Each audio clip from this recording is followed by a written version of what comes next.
या कुन्देन्दु तुषारहारधवला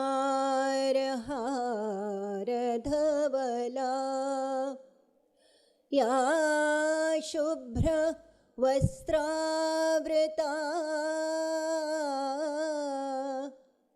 या वीणा वरदण्डमण्डितकरा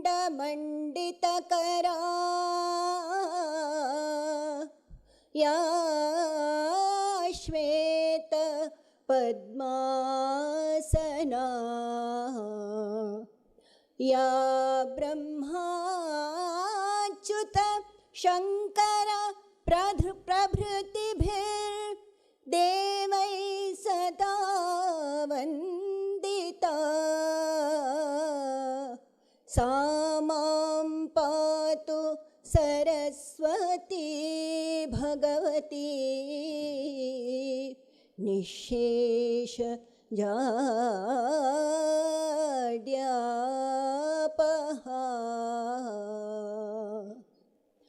ब्रह्मानन्दं परमसुखदं केवलं ज्ञानमूर्तिं द्वन्द्वातीतं त्रिगुणरहितं सद्गुरुं तं Namami. Nobody is more excited to be here at Chinmaya Vishwavidyapeeth and look forward to the new year than our very own Dean of Faculty and Vice Chancellor in charge, Dr. Gauri Mahulikar. For those of you who are new in this place, Dr. Gauri ji is an eminent teacher of Sanskrit in her formal role as the head of the Department of Sanskrit at University of Mumbai, award-winning researcher and publisher of papers and books. And the most interesting thing for me as a Mumbaikar is that her contributions are in 3 languages. Of course, preeminent among them is Sanskrit, but Dr. Gauri ji is also very actively engaged in contributions in the world of Marathi, as involved in the global Vishwa project, as well as in Hindi. I invite Dr. Gauri ji to address the students and looking forward to the new year. Namo Namaha.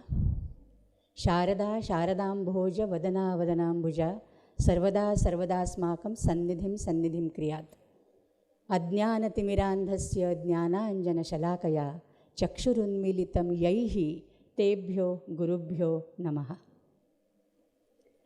Ai Manchasthaha Manyavaraha Swami Charanaha Advayananda Maharajaha अस्य कार्यक्रमस्य विशिष्ट अतिथि रूपेण अत्र आगतः विदेशतः आगतः हरिकिरण महोदयः तथैव श्री श्रीधरन् महाभागः अस्माकमेव परमसुहृद् अस्य विद्यापीठस्य रचयितारूपेण अत्र सर्वेषां परिचितः महादेवन् महाभागः सुन्दरवर्यः अत्र अधिशालम् उपस्थिताः अन्ये निमन्त्रिताः अभ्यागताः सर्वेभ्यः हार्दं नमो नमः सर्वेभ्यः स्वागतं व्याहरामि.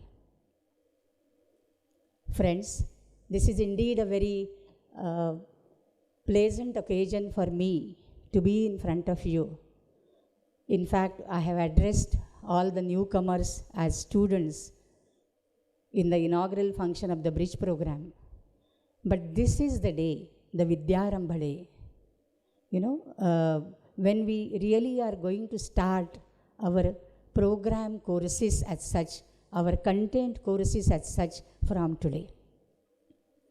We have all had a very wonderful and very blissful divine experience in the morning with the Vidyarthi Homa, the Ganesha Homa, then Saraswati Homa and Medha Dakshinamurti Homa. Dakshinamurti is the Shiva Guru. And like it is said, Chitram Vatataror Mule, Vruddha Shishya Gurur Yuva, Gurostu Maunam Vyakhyanam, Shishya Chinna Samshaya. But I warn you students, here in the university, Guru will not be Mauna, Guru will be talking to you all, and you are supposed to be Chinna Samshaya.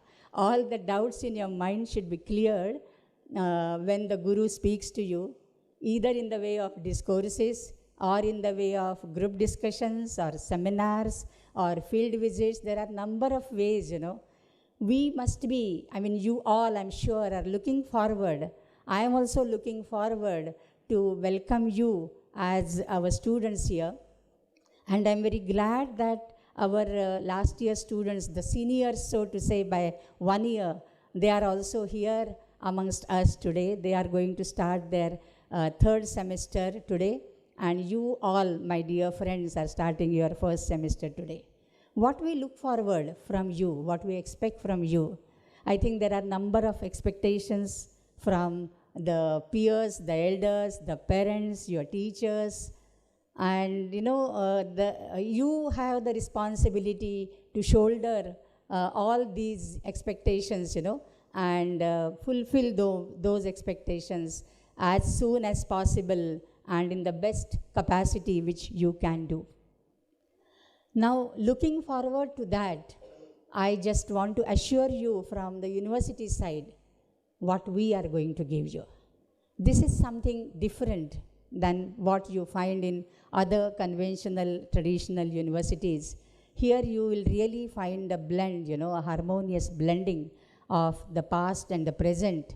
We are deeply rooted into our Indian heritage and culture, which is a grand repository and a grand legacy which every Indian should be proud of. And at the same time, we are not overlooking and not belittling the technical advances which we are going to face.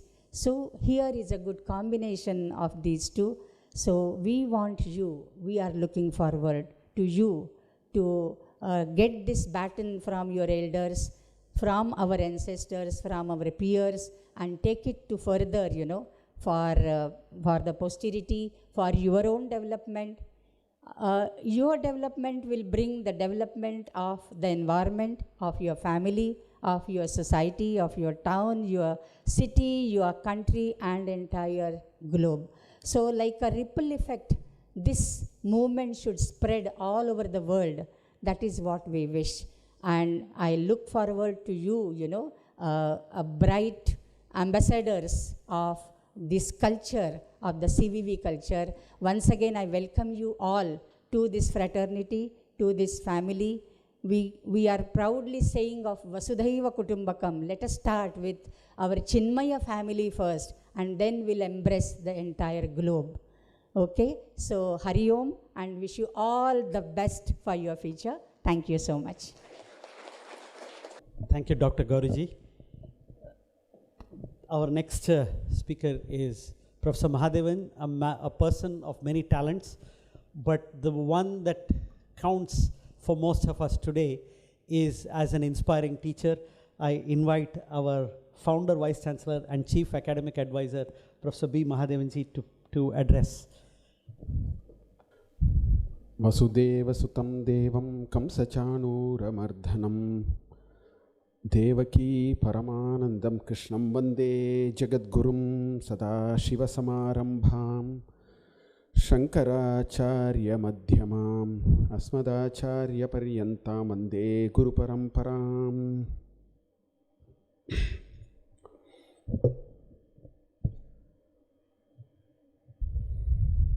Nityasmaraniyaha Advayananda Mahabhagaha Bharatiya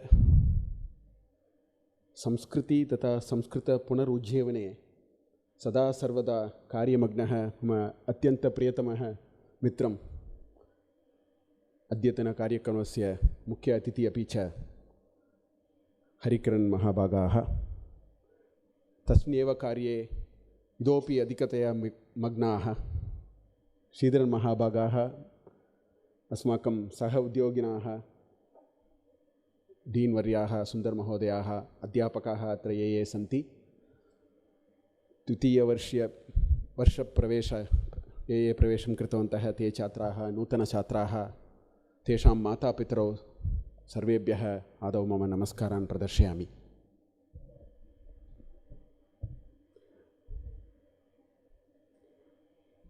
I think there are very important people to speak, so I will try to keep it as concise as possible. I have already spoken to all of you on the inauguration day. Of course, the second years I have bugged them with my thoughts for 1 year on many occasions. So therefore, let me just make it as...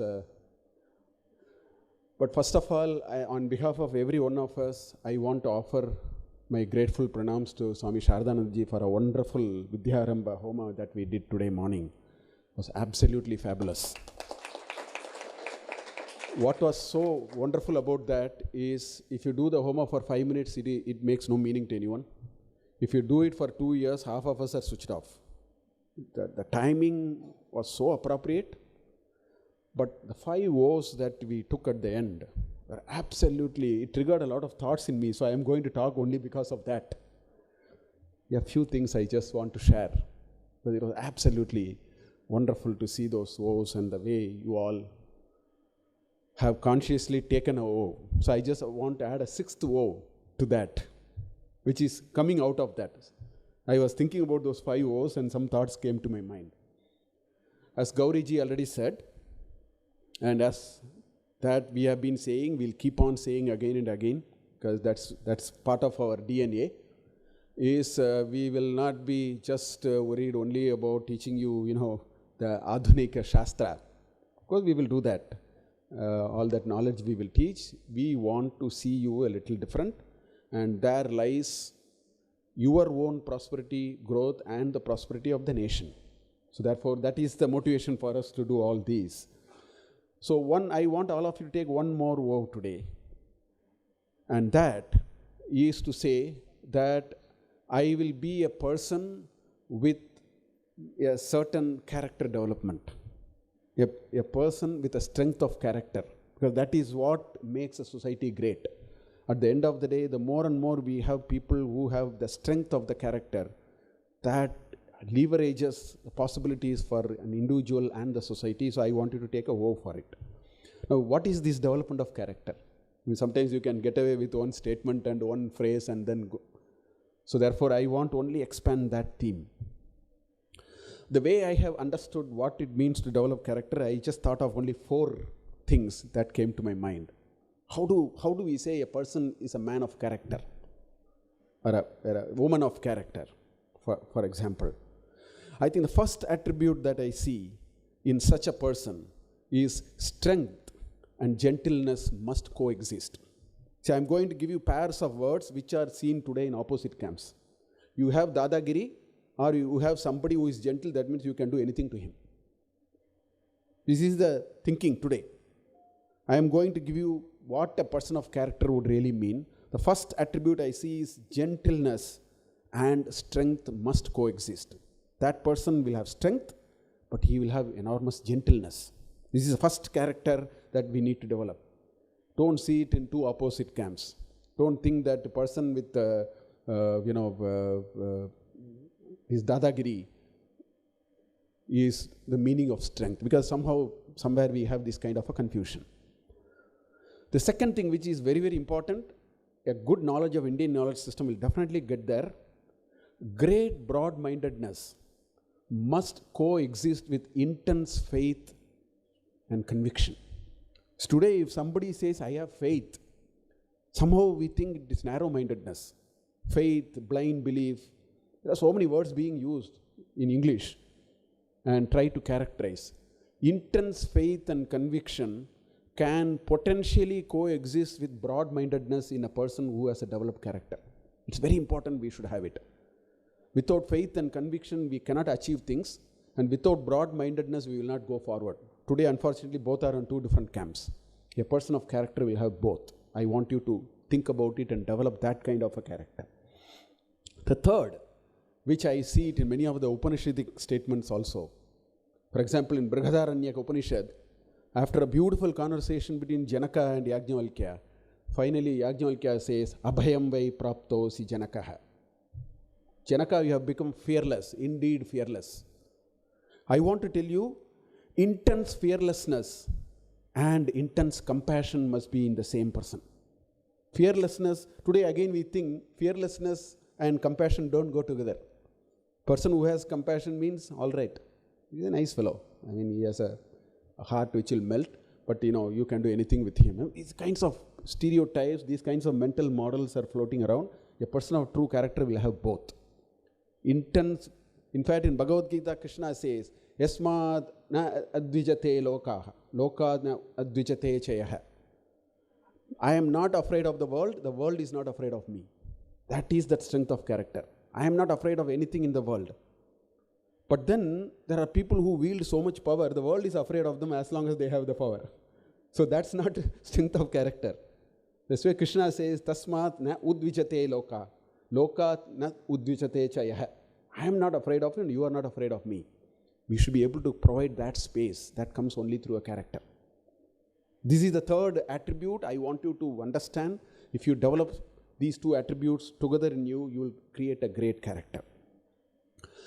Then there are a couple of attributes which also creates a great character, especially when you are at a student age. Sri Krishna in chapter 4 of Bhagavad Gita says, Tad vidhi pranipatena pariprashnena seveya.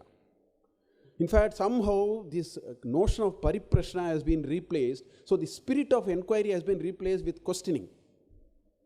Today, people think, it is a fashion to question. And sometimes to make the teacher inconvenient also, you can ask questions to, all that. That's not what a true spirit of inquiry is the real basis on which good knowledge will stay with you. That pariprashna is spirit of inquiry. So understand the difference between questioning and pariprashna. Pariprashna many a times need not mean ask questions. Many a times you don't have to ask questions. If the questions live with you, the questions will actually evolve into answers or into much deeper question, and it will eventually also go. That is pariprashna. Occasionally, of course, we can ask the teacher, we can ask our friends and so on. We have to develop that attitude of, how do you go about. That's the next thing I want to say. There are a couple of other things which are very, very important. It is extremely important that we have passion. Of course, you need fashion. Please have your fashion. I am not saying anything about that. But have passion. Its best performances happen only when people are passionate about what they do. It's not about the degree that you take. I can tell you, one of my classmates who was the third rank in JEE in 1983 is nowhere in the picture. Of course, he was absolutely brilliant. What he lacked was a certain passion, a certain attitude to life. Please understand, while you acquire good knowledge, you have to be very studious. Of course, you have to get the knowledge. Try to be passionate about things in life. Otherwise, we will never cover that extra mile. We will never have that sense of satisfaction of achieving something at the end of the day. So develop passion. Not just stop with fashion. Develop this attitude of passion that we should have. In fact, to broad base the whole thing, I think the greatest people who have made a difference to themselves and to the society and to their surroundings, which you have enormous opportunity. You have maybe you may have another 70 years, 80 years in front of you. You are just in your teens. You have probably another 80 years in front of you. If you have an attitude to life, you have a mechanical advantage. You have a very long rod with which you can turn the world. So develop a positive attitude to life. There will be lots of challenges in everything that we do in life, including studies, including this, including that. We will make sure that, all the time we'll ask you to do this submission, do this presentation, all that we will do. Develop this understanding of life. If you develop the right attitude to life, that attribute is like a very long rod that you have. You can turn the world the way you want. Don't develop cynicism in life. It's quite easy today to get cynical. Somehow, I think people don't understand this. Youngsters have to be a little cautious about it. This university would want people with this strength of character. Please develop this strength of character. You will make a difference to yourself. You will make a difference to your surroundings, and you will make a difference to the society at large. You will make your parents proud. They are very anxiously wanting to see you to be so successful in whatever you do in life, and their joy lies in that path that you take. So develop the strength of character. Please take the vow that we will develop a character which is worthy of that strength that we have, because that's what Swami Vivekananda said. Give me 1,000 men of strength of character, I will change the whole world. So we can easily create 1,000 such people in the next few years if all of us today decide that we will walk through that path. And that gives us the greatest satisfaction. I wish you all the best. This is a wonderful place. You have enough freedom to do things, but you will also have all kinds of things required for an educational system. We expect you to be very professional in what you do. We expect you to be very diligent. Of course, your work has to be very serious in what you do. While all that is there, there is still space for you to evolve and become a worthy individual. I wish you all the best. I seek the blessings of our lineage of gurus, right from Sri Krishna to Vedavyasa to all the gurus on this Guru Purnima day. Let all those blessings be showered on you, that you make a great future for yourself and for the country. Thank you. Hari Om. The next speaker, Sri Hari Kiran Vadlamani, was actually referred to me by Swamiji many years ago, and since then he's become a very good friend.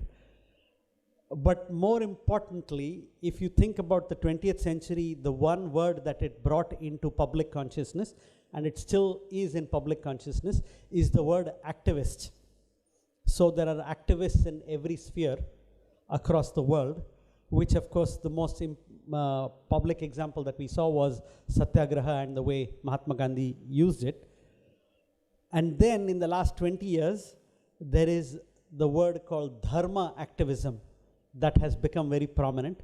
And Sri Hari Kiran Vadlamani, who is a serial entrepreneur as well, but he is a brilliant representative of this word or this stream of action called dharma activism, because what is important for dharma activism is putting your thought, word and deed in behind what you are convinced about and what you want, the change that you want to see in the world. Sri Hari Kiran Vadlamani has gone one step further. He's put money, thought, word and deed behind the very important streams of dharma activism in this world today. And at the forefront of his agenda is the topic that he is going to speak about. He is the founder of Indic Academy, an institution that has supported both Chinmaya International Foundation and Chinmaya Vishwavidyapeeth in many different ways. Some of you who have scholarships may not know this, but you really have Indic Academy scholarships. It's just that we in our own administration haven't got to the stage of actually naming scholarships. But if we named scholarships, some of his scholarships would be named Indic Academy scholarships. So with that, not taking too much longer, I invite Sri Hari Kiran Vadlamani to speak on the topic Indic Renaissance, a vision for students. Swami Advayananda ji, Dr. Gauri ji, Mahadevan ji, Sundar, Arundhati, Sridharan. I committed to coming here almost 5 months back, and I was not sure why I was invited. And in the mail it was not so clear. And I landed here yesterday evening, and Sundarji told me that I have to give a keynote address. So I was sort of ambushed with that task. And then my wife and I were chatting this morning, and she said, do you think you can really connect with the students?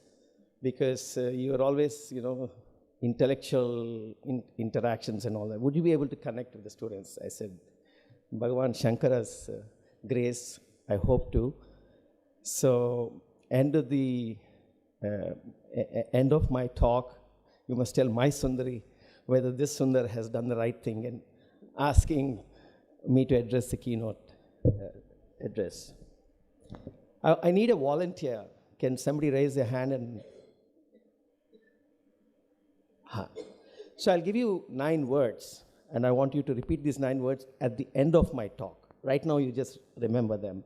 So they are learnability, creativity, simplicity, accountability, exponential, global, tenacity, gratitude, attitude. Got that? Now we'll see after my talk whether you got all of them. There are 2 stories on Netflix that I was watching. One was an interview by Dr. Indira Nui. She's the first women CEO of a global company called PepsiCo. You must all be drinking Pepsi Cola. So she's from Chennai, and she became the CEO of PepsiCo. So when she came back to Mylapore, her house in Chennai, when the announcement came that she was the CEO of this company, everybody came, all the friends and relatives came, and they sort of shook her hands, but they all went to her mother and then congratulated the mother and said, wonderful way you raised your kid, congratulations.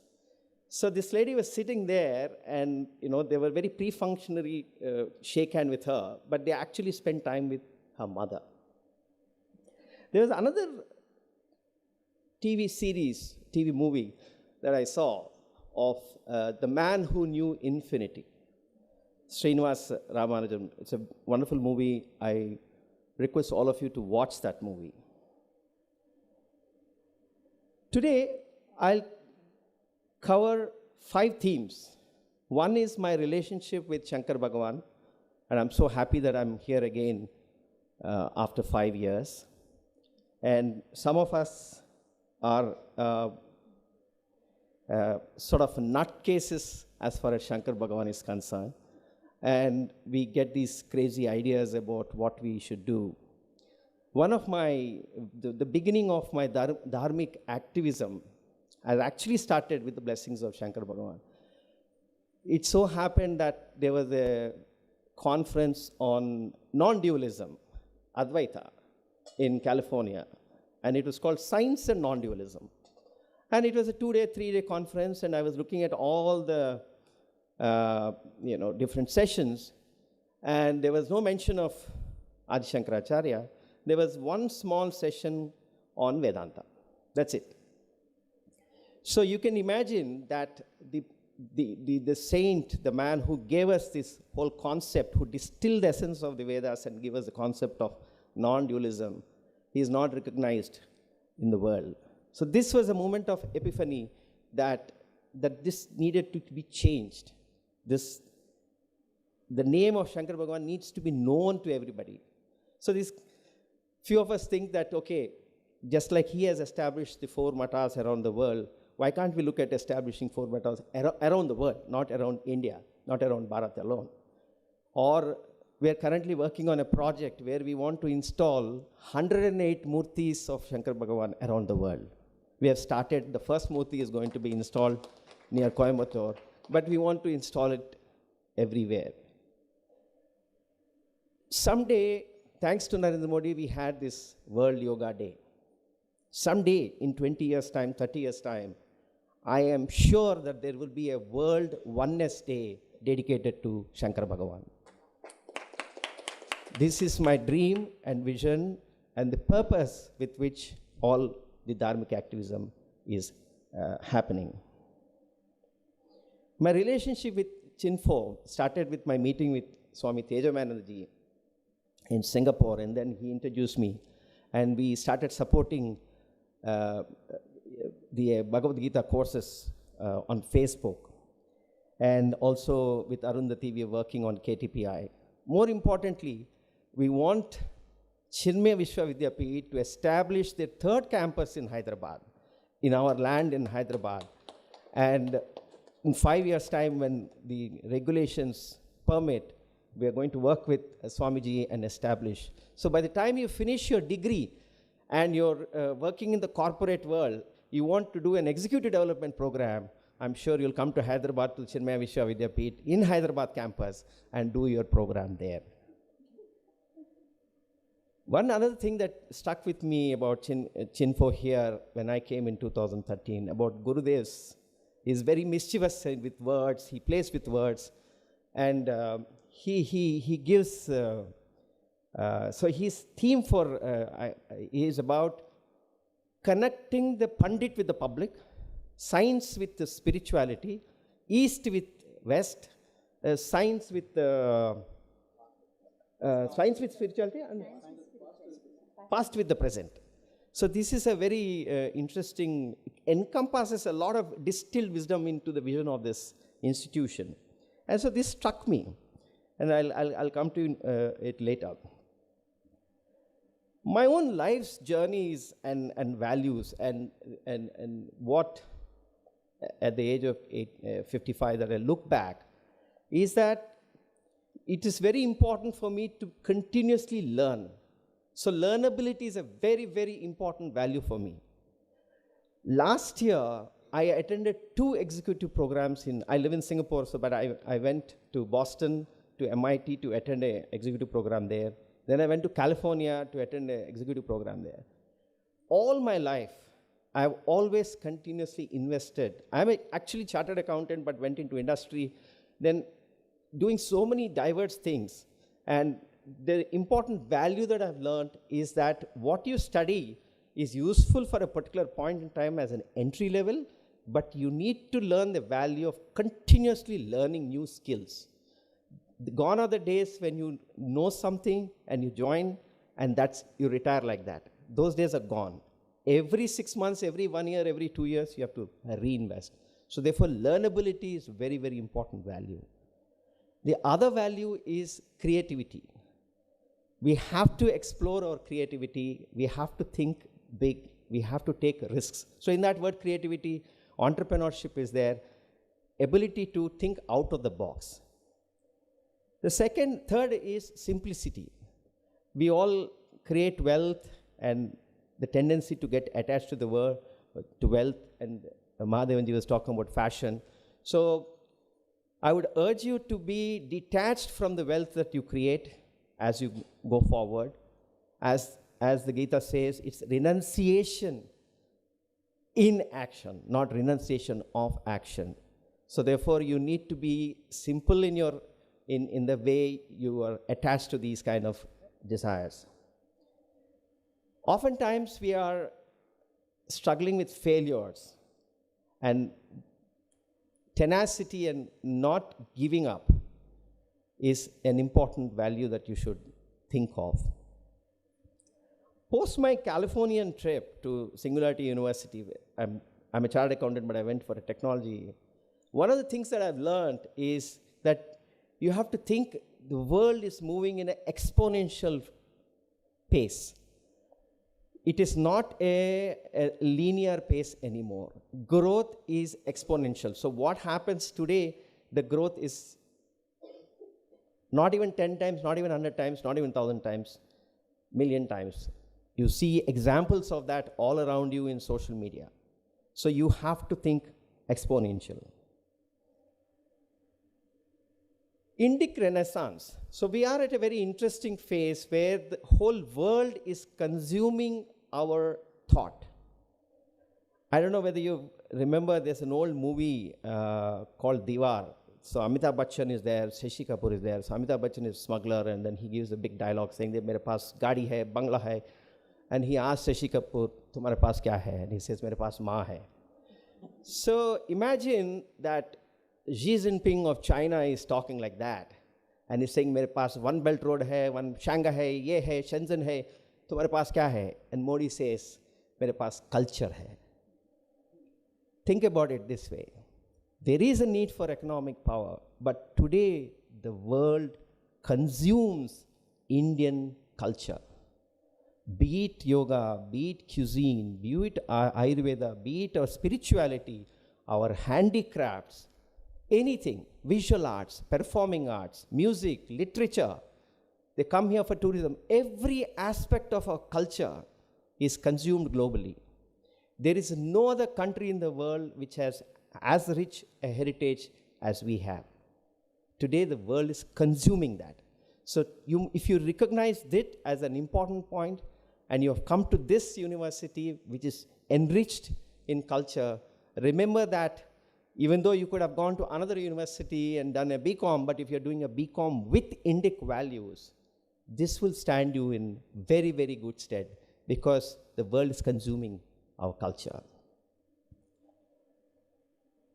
In the corporate world, so you're going to go back to the corporate world after your graduation, BBA, BCom. You know what are the words that are talked about?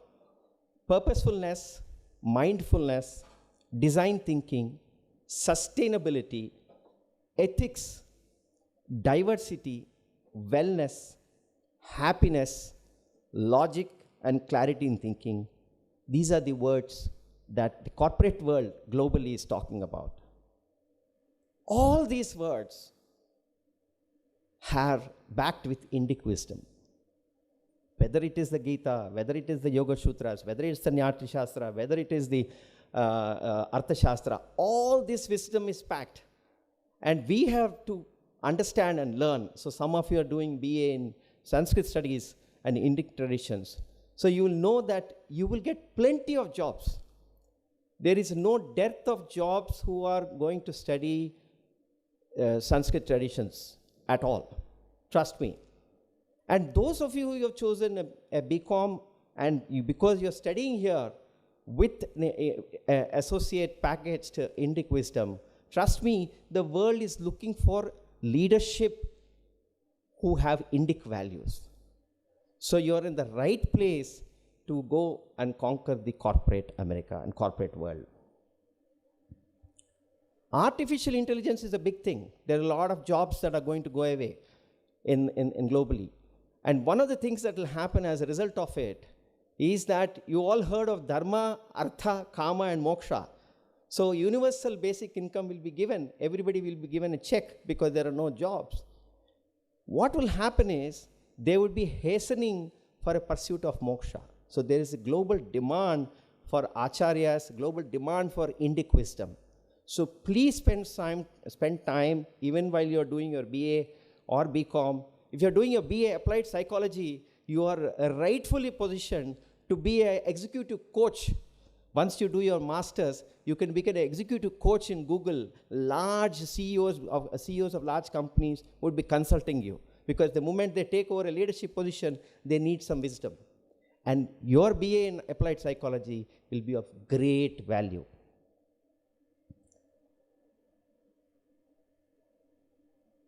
Indira Nooyi, coming back to Indira Nooyi. So after this incident, she went back and then she did an interview.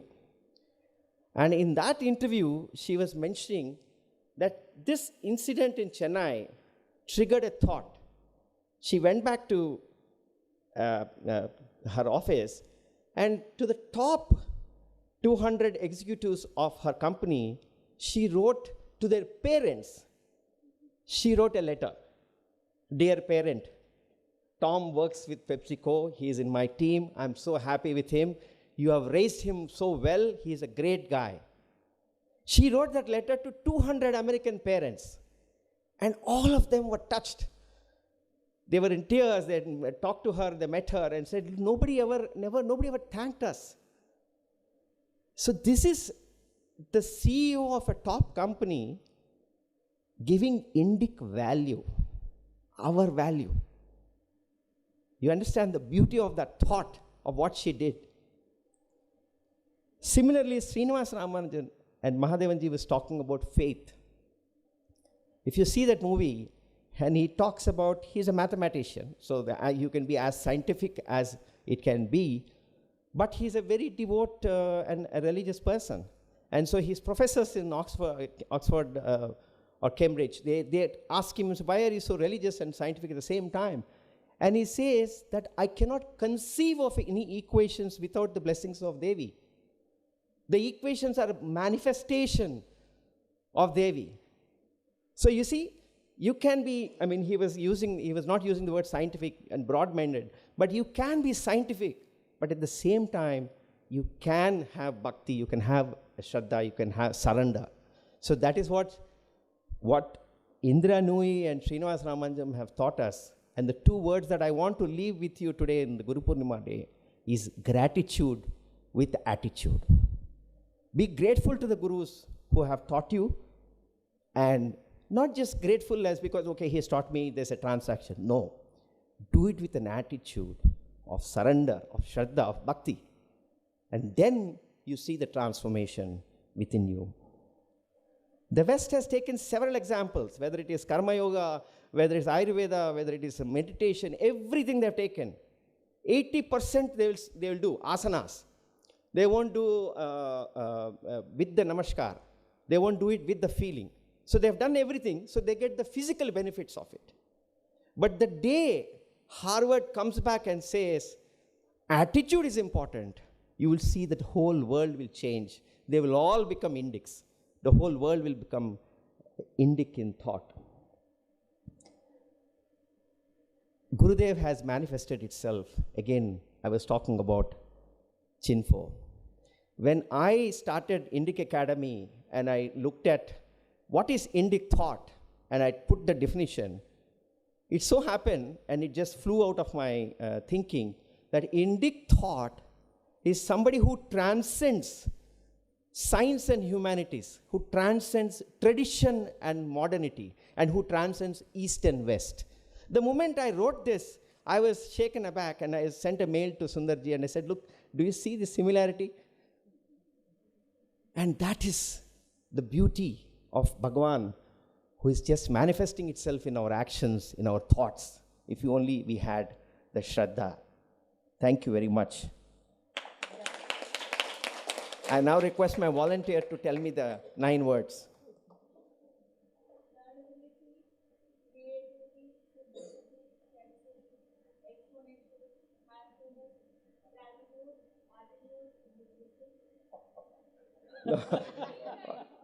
You got 6.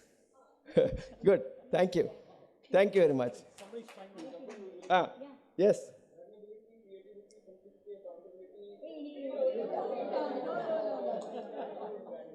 Okay. Thank you. I request our Anupama to bring a token of affection for Sri Hari Kiran Vadlamani, where I request Swami Advayananda to hand it over to Sri Hari Kiran Vadlamani. As is the norm here, we give books.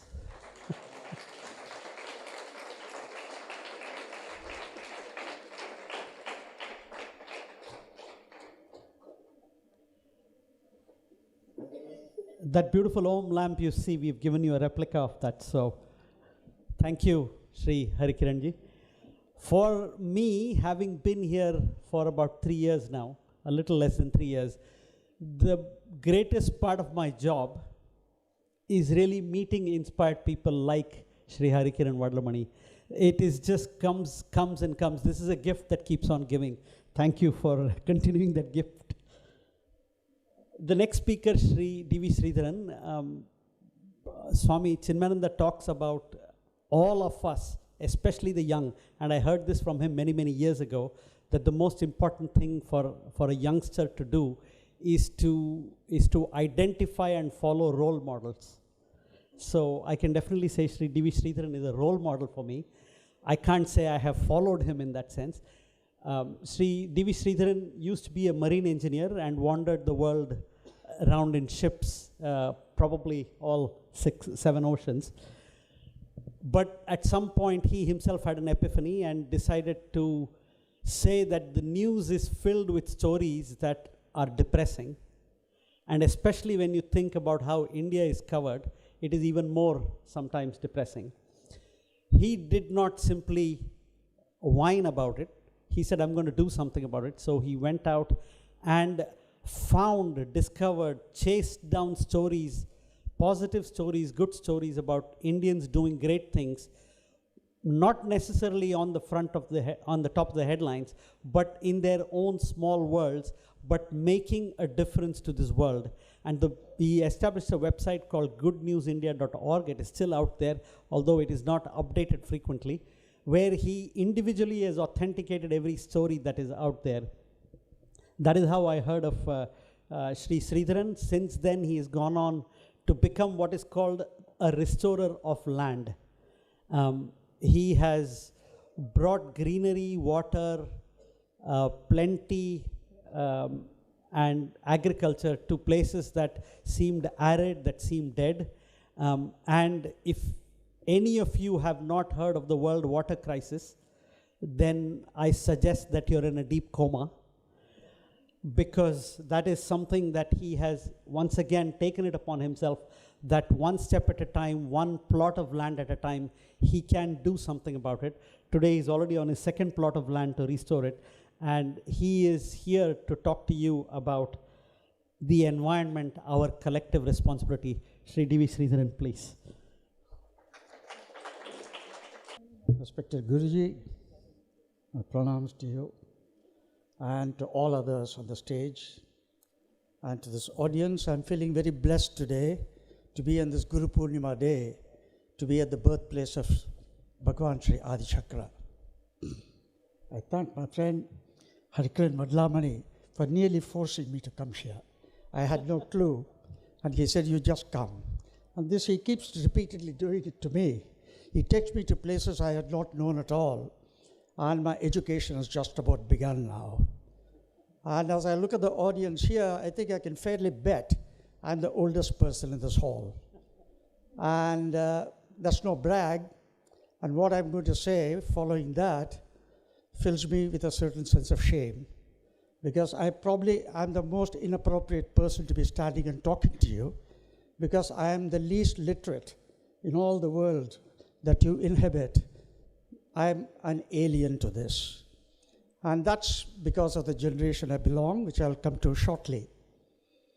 I must almost apologize for my generation. I'm 76 now. I was born before independence. I lived through the Nehruvian era. I lived through the modernity that was preached to us, and I completely alienated myself from our culture. I went away from the country for many, many years. I suffered such an immense loss, which I'm grateful to see that none of you will ever suffer, because the starts you have had, because the hands you have put yourself into. So I'm very happy for you, but I must also apologize for the generation to which I belong. We have, in a way, devastated it in many, many ways, politically, culturally, environmentally, and even character-wise. I know many of my classmates, I know many of my generation, and a bit of the trail still trickles through.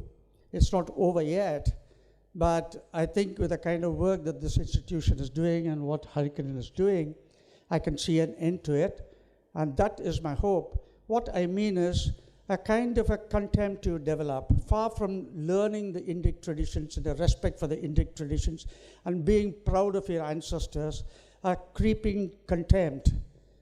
I don't know where this is coming from, and it's ingrained. And just last week, I was speaking to my young niece who has just returned from America, and I found it so difficult to talk to her and still retain the love I have for her. I've left with a lot of sadness. This alienation for your country and for your culture, it doesn't always come from ignorance. It does most of the time. In my case, it did, out of ignorance. I find perfectly so-called educated people going through this crisis of not knowing who you are, not respecting that we come from a tradition. You see, we all have an ancestor who probably lived in this very land 5,000 years ago at least. We all collectively have parents here, barring a few, most of us. And if we do not marvel at this continuity with which I don't think, barring maybe China and Russia and perhaps Japan, I don't think any other country can boast of this historical continuity that we enjoy. And we do not sit and reflect upon it. But I'm drifting. I got very little time to speak. But what can we do now? Given that I am so illiterate in our ways, in our shastras and Puranas, I know nothing, I don't even know Sanskrit. I think in English and I speak in English. I don't say it proudly, but that's the reality of mine. So where do I begin? I think we begin with our history and just read up what our ancestors stood for. And some of the things that we read are very inspiring and makes us feel very comfortable.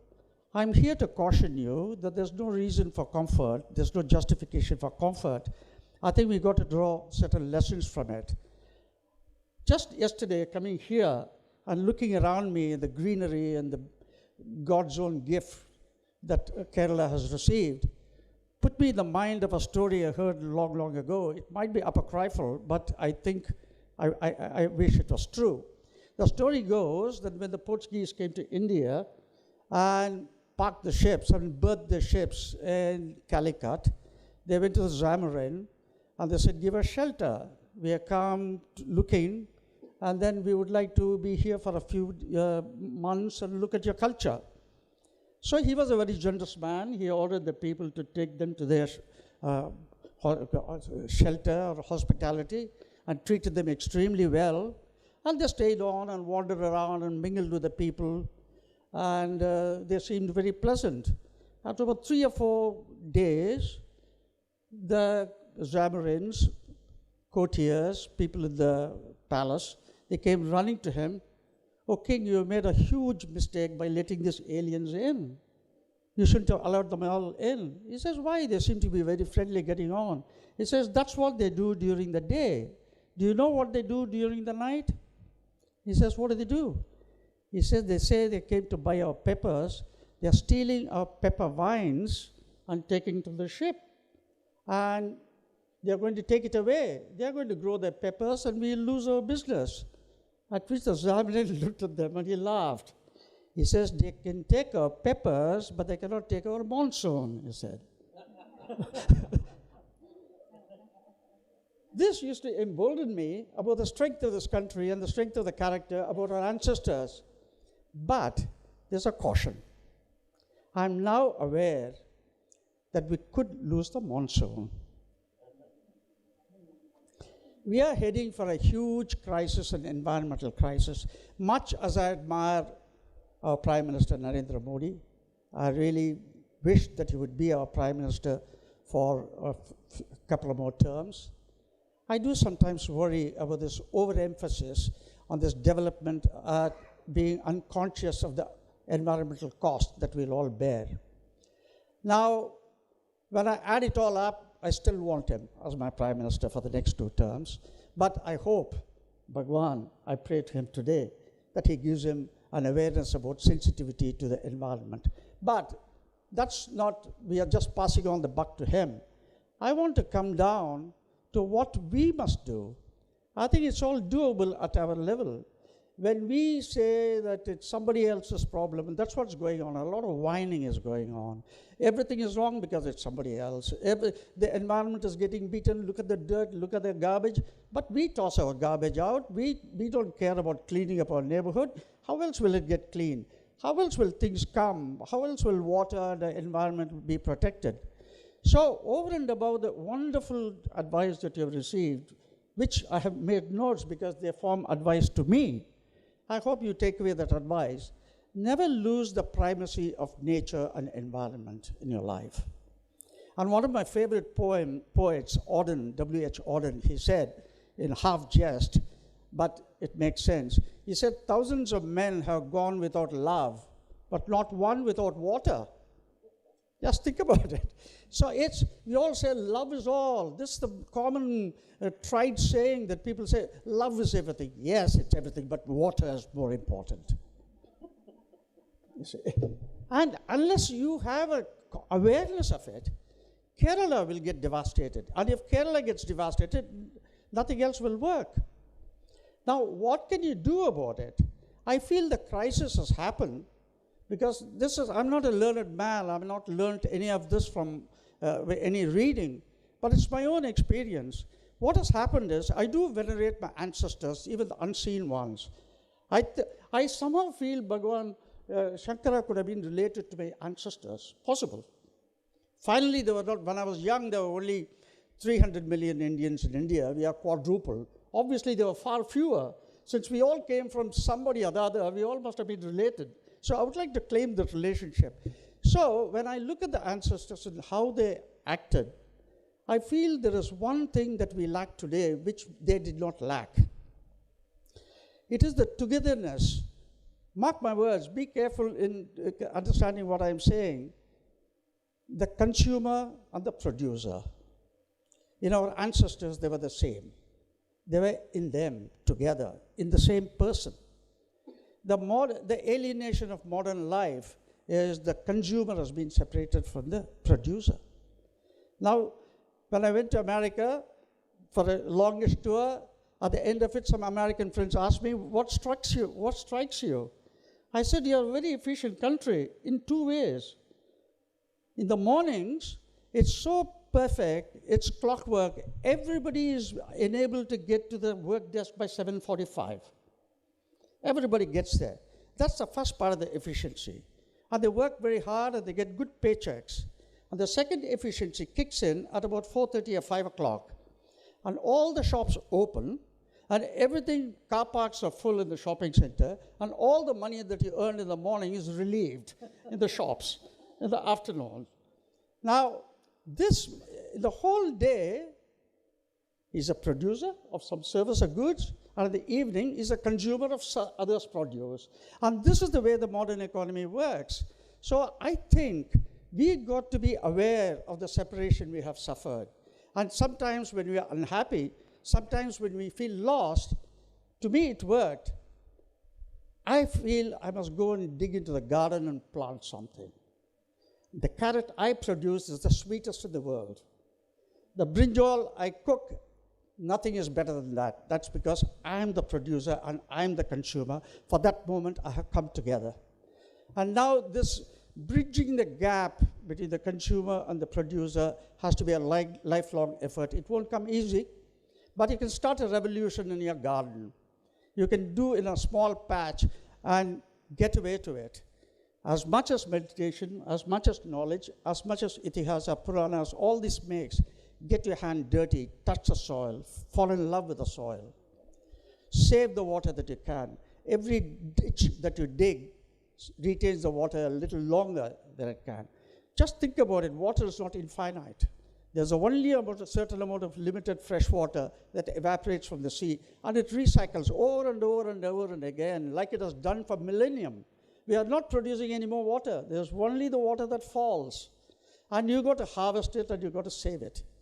And I can go on. I know my time is limited. This is the thought that I want to leave with you. Love your country. And if you love your country, show it. Show it by caring for it. And care for it by just two things. No country, and I can assert it as an environmentalist, not as a jnani or a learned man. There's only two wealths that any nation can have. And I'm convinced about it. This is my personal thing. You can come back and share among each other if I'm not around. I said so. That is infinite amount of water that you can store in your aquifers and under your land. And the depth of your topsoil. Apart from these two wells, no country, no nation can have any other wealth, because all other wells proceed from this. If you artificially try to create the other wealth without these two, the topsoil and the water in the aquifer, that will be ephemeral, it will blow away. But if you do this with a deep rootedness in your water and your soil and your land, it will work. And I leave you with my one word of mandatory praise that I always do with any ears that are willing to listen to me. The country I admire is Japan. I wish India would adapt it as a role model. They have grown consistent with their heritage not having been lost. They are cutting edge technology, but they love their land, they love their soil, and they borrow a lot from our culture. They worship our Indian culture. There is shrines for Ganapati and Saraswati even today in Japan. They absorb everything, but they love the soil, their water, and their cutting edge technology is built on it. So with those words, thanks for giving me this opportunity to be able to speak to you all, and thanks for listening to my passion, and thank you again. Thank you very much. Thank you, Sri D.V. Sridharanji. Before we give him our token of affection, I'm going to share an epiphany that Dr. Yes, please.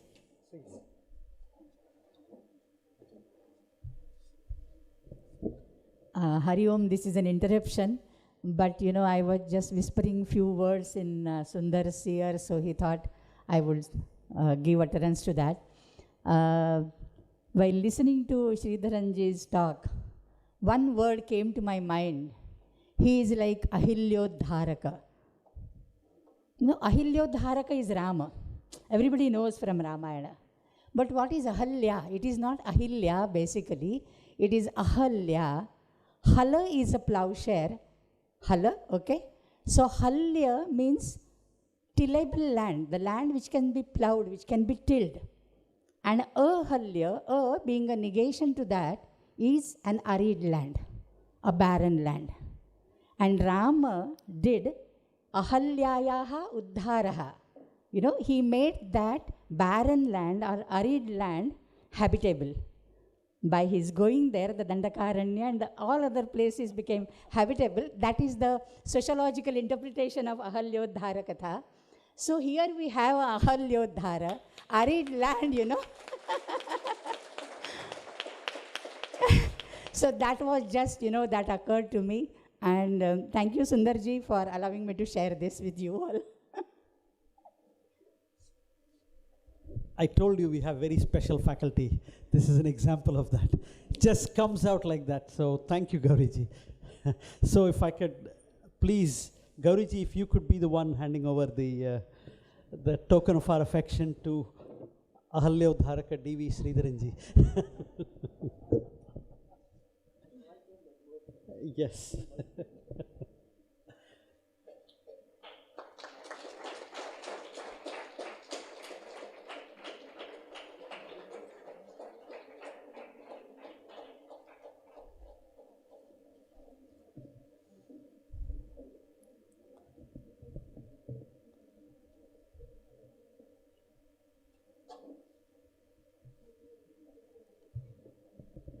As I sit in here, listen here, I only wish that in my school years I had such inspiring people talk to me.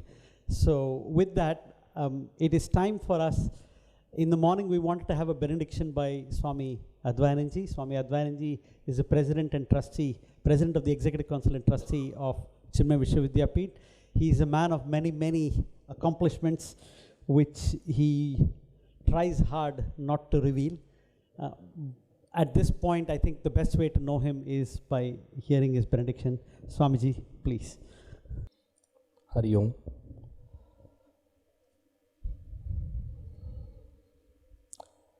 Today is Guru Purnima,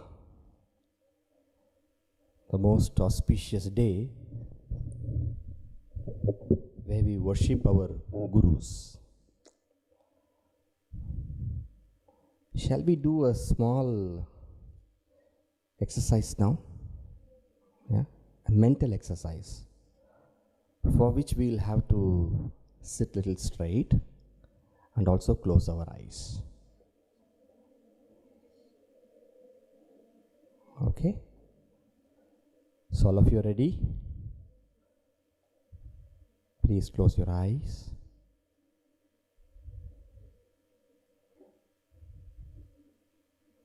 The first teachers we have ever had are our parents. Mother, father. Mentally prostrate to them. If not for our mother, we would not be even be able to utter a single word. As she fed us, she also gave our language. She is our first Guru. Prostrate. Give your loving salutations, namaskarams to your mother. Our father, to him who stood by us as we grew up, offer your salutations to your father.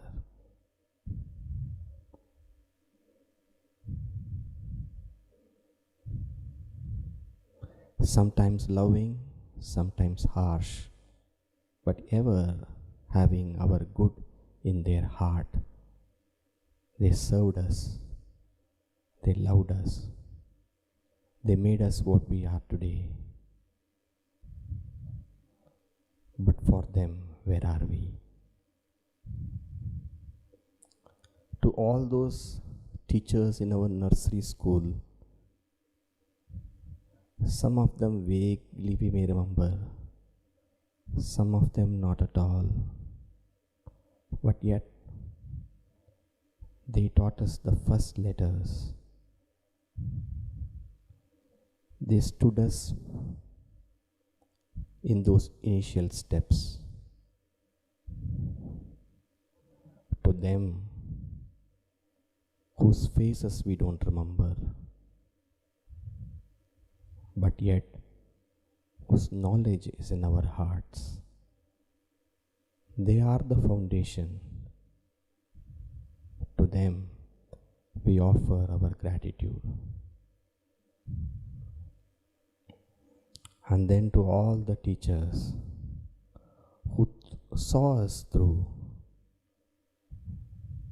the very first standard, the second, the third, the fourth, the fifth, up to the 12th.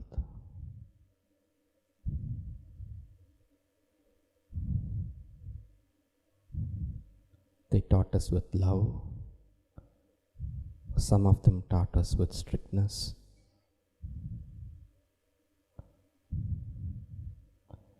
They served us with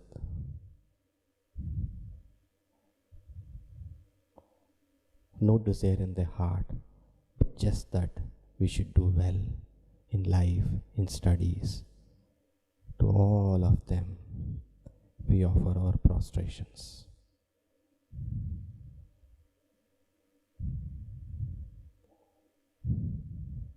I may not have mentioned some of you, some of them who were your teachers. Bring them also to your mind. Offer them your gratitude. Today is Guru Purnima day. Today is the day we remember our teachers.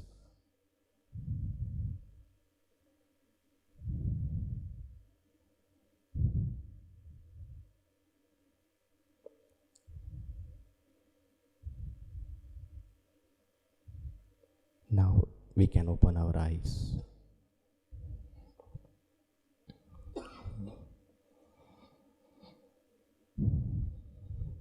My dear friends, we are human beings. Swamiji, what is the big thing you are telling? We are human beings. We are human beings, and only human beings have teachers. No creature in this whole world, please think a little carefully, no creature in the whole world has a guru, has a teacher. Only we human beings have a teacher. You all agree? Every creature has got mother, father. Mother, father, yes. But teacher? Dogs have got mother, father, cats have got their mother, father, birds have got their mother, father. But teacher? Only you and I have got. We have got. Human beings have got. Why is it that only human beings have got Guru? Why is that? Why should it be so? Why can't others also, other creatures, they are also alive? They also live in this world. Why don't they have a teacher? Because human beings are different from other creatures. We need a teacher, they don't need a teacher. What is that? Animals, they eat, is it not? They grow, they have children, then they grow, they have more children. Ahara, nidra, bhaya, maitunam. Life is over. Suppose I give you ahara, food. You will eat it also. We will eat it food. Will you be totally happy? No. Food is required, but mere food does not satisfy us. Animals require sleep. I also require sleep, you also require sleep. Then we grow up, we create progeny, our own offsprings. But these do not give us fulfillment. Animals, these give fulfillment. For human beings, these alone do not give fulfillment because we are made differently. Animals live for pleasure. Human beings live for meaning. We want meaningful life. Animals do not have a broad sense of life, whereas we have a broad sense of life with achievable, meaningful goals. Dharma, Artha, Kama, Moksha. Dharma, we want to live a righteous life. You ask an animal, do you want to live a righteous life? No concept is there. Because they are pre-programmed to do what they want. Whereas human beings have got the freedom to do what they want. We are not pre-programmed. We have got a freedom. A dog will be born a dog, will live a dog and die a dog. Whereas man has got the freedom to evolve, to be a good human being or not to be a good human being. We all want to be a good human being. We value goodness. We value goodness outside, and when we are good, we feel happy about ourselves. When we do a good thing, we always feel delighted. We value dharma. Animals have no value for dharma. Artha, we want to earn wealth. Animals don't earn wealth. They finish it on the spot. Probably a dog will bury the bone, maximum. But we want to earn. We think for the future. Animals don't think for the future. Artha. And with wealth, we want to maximize. When I say we want to maximize, we want joy, we want happiness, but we want happiness not only for me. I want happiness for my family. Not only sometimes happiness for the family, I want happiness for the community. And the more we become mature, I say I want happiness for the nation. And I say I want happiness for the humanity. And then I say I want happiness for the whole created living beings. Sarve jana sukhino santu, sarve santu niramaya. These kind of aims and wishes we have. Kama, desire. Maximizing desire. And ultimately, sometimes we think, all this is fine, but so what? What next? Is there something higher? Because we feel still there is a vacuity in our hearts, which is not complete. By being a good person, by earning a lot, by being happy and making others also happy, and still we wonder, is there something lacking in my life? Human beings are of this nature. What to do? We are made differently. What to do? We are made in a very, very different content. What to do?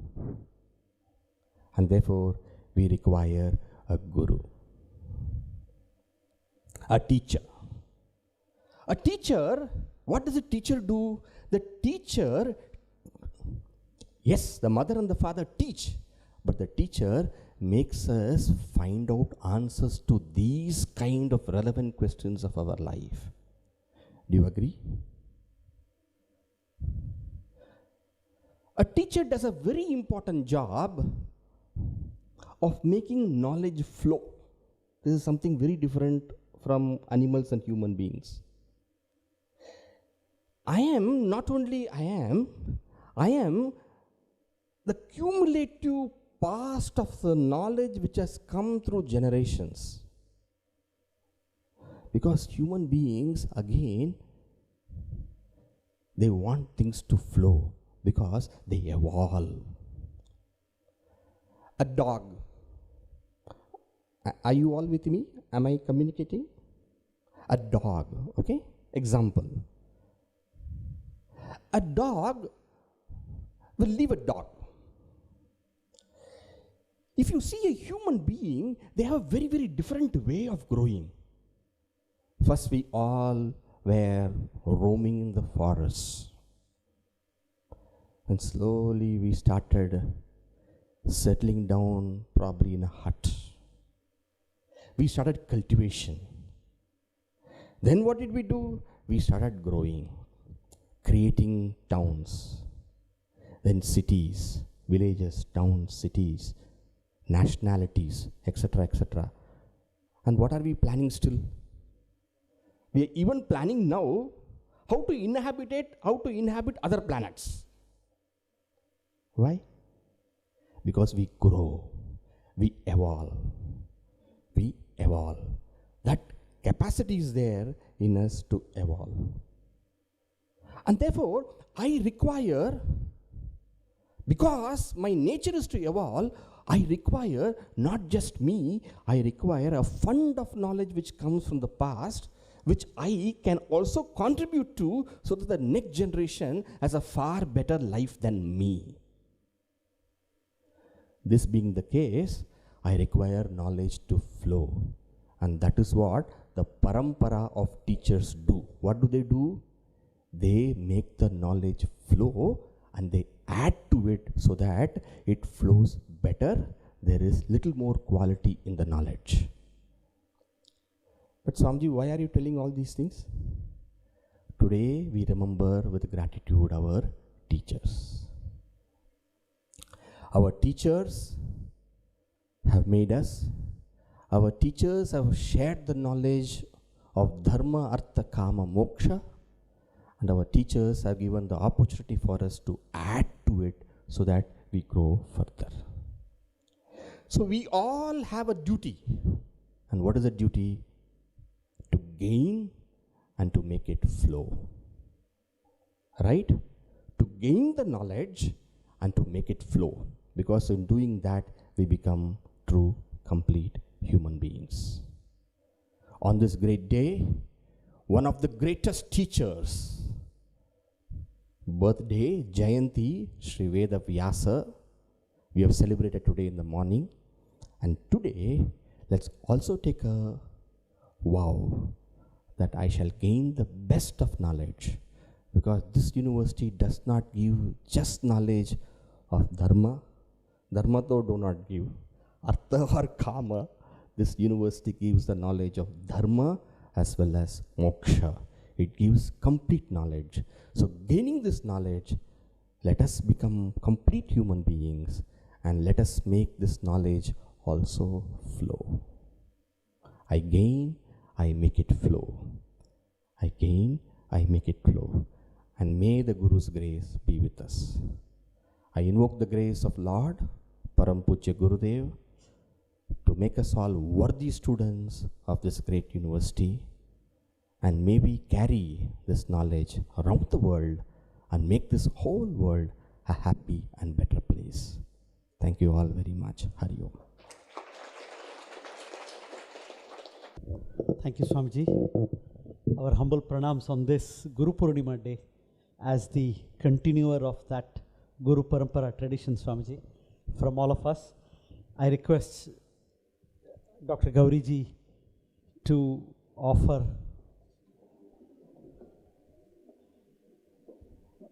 fruits. There's nothing more that we can offer you other than the love in our hearts, Swamiji. I'm sure all of the students, the parents, and the faculty here join us in offering you our humble pranams.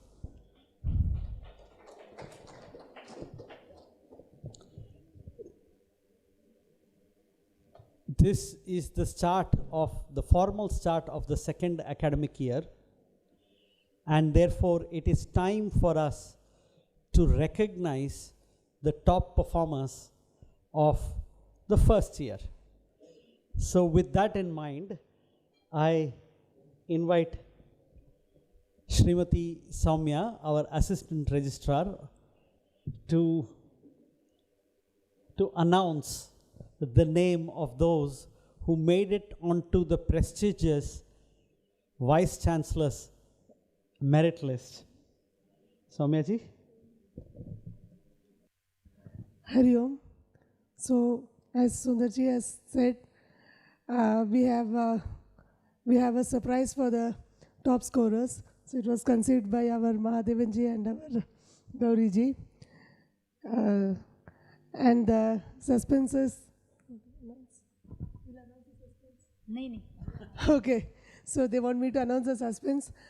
The persons who have made it to the Vice Chancellor's merit list will be having a tuition fees waiver of 25% in the 2018-19 academic year.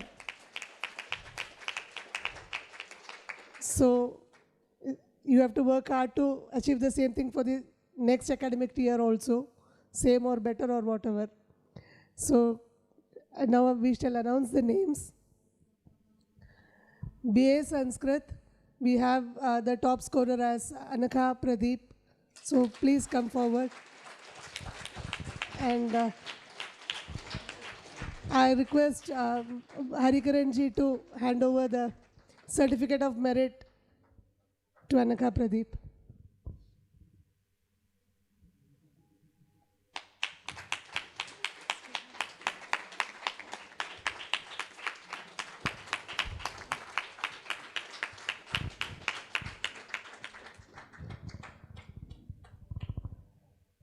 For BCom, we have the top scorer as Isha Sharma.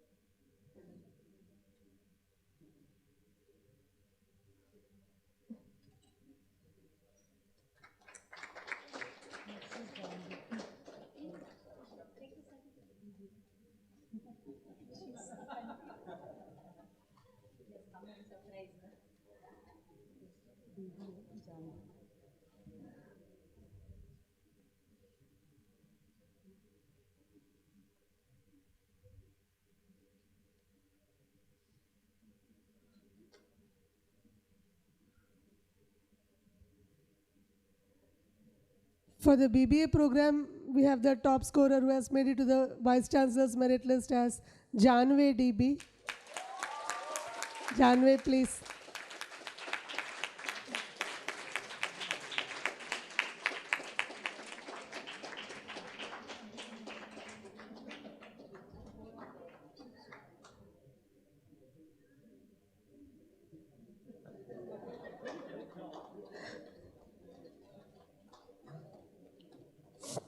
And for MA Sanskrit, we have Rohit Kumar, who has made it to the Vice Chancellor's merit list.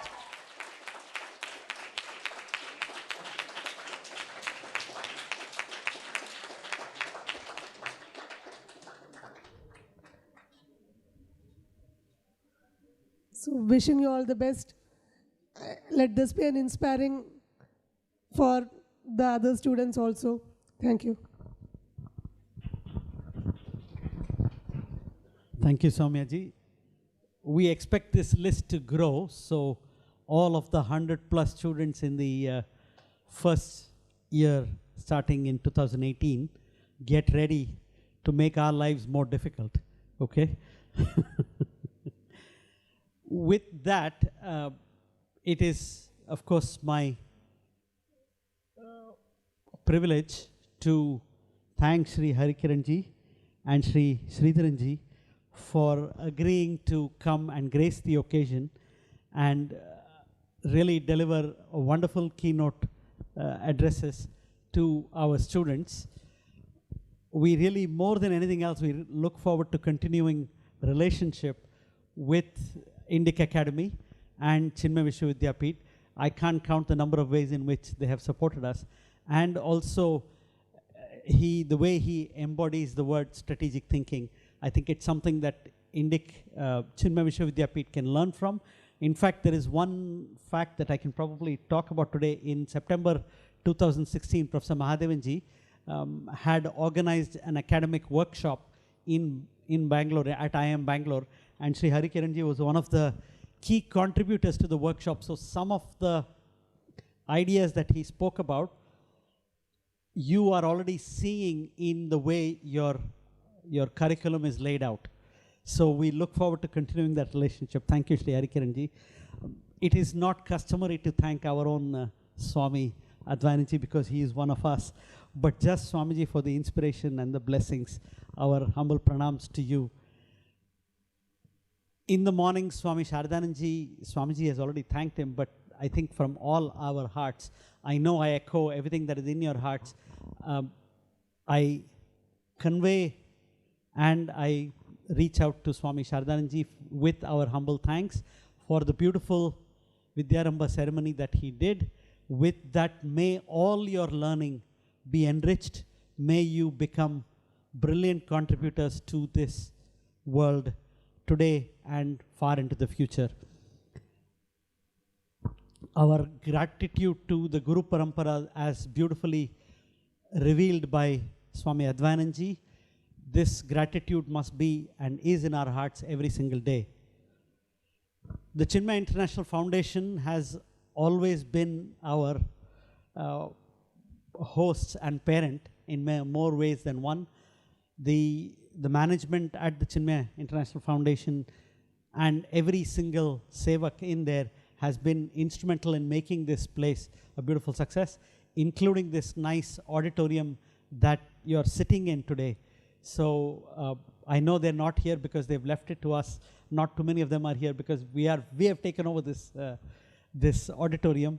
But on all your behalf, I convey our gratitude to the Chinmaya International Foundation trustees, management, sevaks, and all of those who have worked there. With that, I request you all to join me in the closing prayer. At the end of the closing prayer, shall we do the pledge first? We'll do the pledge first. Okay. I request each and every one of you to stand up.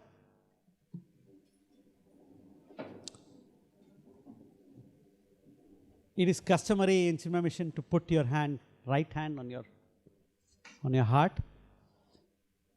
And please repeat after me. We stand as one family, bound to each other with love and respect. We serve as an army, courageous and disciplined, ever ready to fight against all low tendencies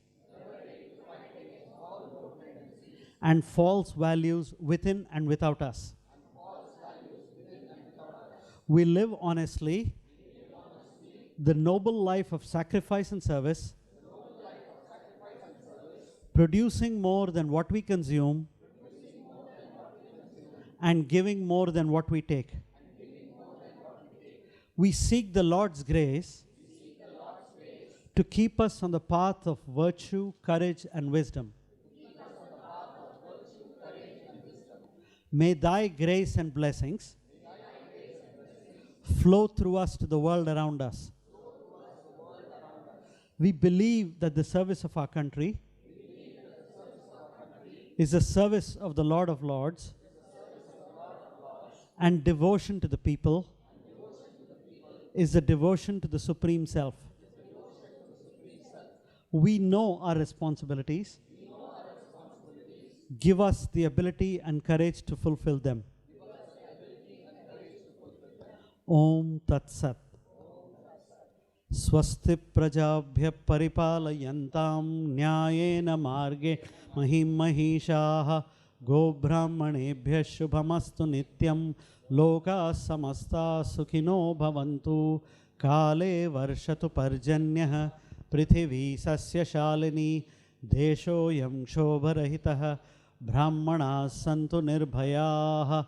Om sarvesham swastir bhavatu sarvesham shantir bhavatu sarvesham purnam bhavatu nam mangalam bhavatu sarve bhavantu sukhinah sarve santu niramayah sarve bhadrani pashyantu ma kaschid dukkha bhag bhavet asato ma sadgamaya tamasoma jyotirgamaya mrityorma amritam gamaya. ॐ पूर्णमदः पूर्णमिदं पूर्णात् पूर्णमुदच्यते पूर्णस्य पूर्णमादाय पूर्णमेवावशिष्यते ॐ शान्ति शान्ति शान्तिः हरिः ॐ श्री गुरुभ्यो नमः हरिः ॐ बोलिए श्री सद्गुरुनाथ महाराज की बोलिए श्री आदि शंकराचार्य भगवान की स्वामी शरणमय्यप्पा हरि ओम भारत माता की भारत माता की भारत माता की नेशनल एंथम